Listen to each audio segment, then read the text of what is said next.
Si Carla ay kilala bilang isang masipag, mapagpakumbaba, at determinado sa kanyang mga pangarap.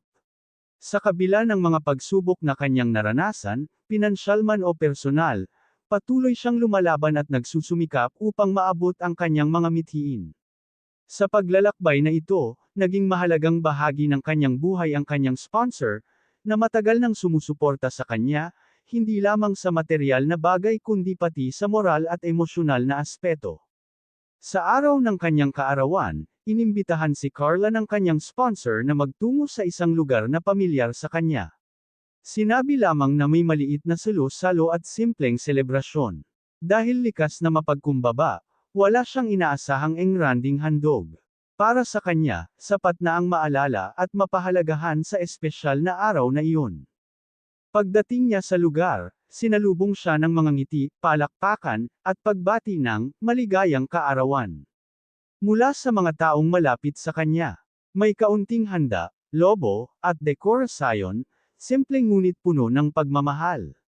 Habang abala sila sa kwentuhan at tawanan, hindi pa rin napapansin ni Carla ang isang bagay na nakatikip sa malaking tela sa labas ng lugar. Matapos ang ilang sandali, humingi ng atensyon ang kanyang sponsor. Napatahimik ang lahat habang nagsimulang magsalita ito.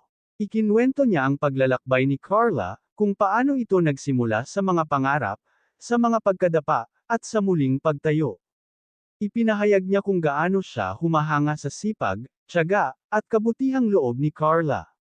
Habang nakikinig, unti-unting namumuo ang luha sa mga mata ni Carla, dahil hindi niya inaasahang maririnig ang mga salitang iyon. Pagkatapos ng maikling talumpati, hiniling ng sponsor kay Carla na lumabas ng lugar. Doon, dahan-daang inalis ang telang nakatikip sa isang sasakyan. Laking gulat ni Carla nang makita ang isang brand new na kotse, kumikintab sa ilalim ng liwanag, na may malaking laso sa ibabaw. Napahawak siya sa kanyang bibig, hindi makapaniwala sa kanyang nakikita. Saglit siyang napahinto, tila hindi sigurado kung totoo ba ang lahat o isang panaginip lamang. Para sa iyo iyan, sabi ng sponsor na may ngiti. Bilang pasasalamat sa lahat ng pagsisikap mo at bilang panibagong simula sa mas marami pang pangarap. Hindi napigilan ni Carla ang kanyang emosyon. Pamatak ang kanyang mga luha, luha ng tuwa, pasasalamat, at pagkabigla. Lumapit siya sa sponsor at mahigpit na yamakap. Paulit-ulit siyang nagpasalamat, halos hindi makapagsalita dahil sa sobrang damdamin. Para kay Carla, ang kotse ay hindi lamang isang mamahaling regalo, ito ay simbolo ng tiwala, pagkilala, at paniniwala ng isang tao sa kanyang kakayahan. Habang pinapalakpakan siya ng lahat, unti-unti niyang nilapitan ang sasakyan. Hinaplos niya ito na parang sinisiguro kung totoo nga ang lahat.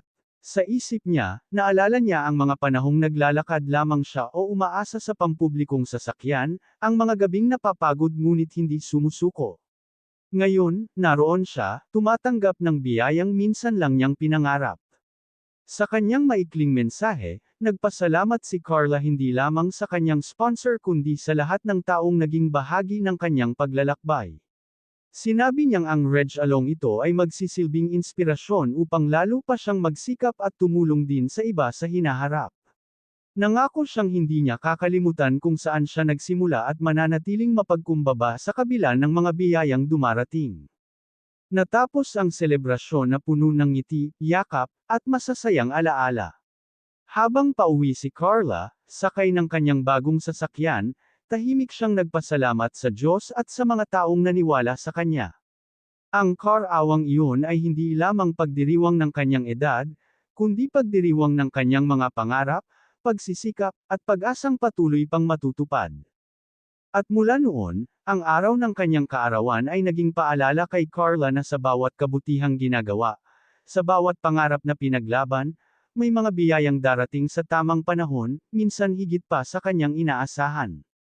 Hanggang dito na lang ang update ko mga kalingap at huwag natin kalimutan suportahan ang ama ng kalingap na si Val Santos Matubang at ang kanyang anak na si Kalingap Rab. Maraming salamat at God bless sa inyong lahat.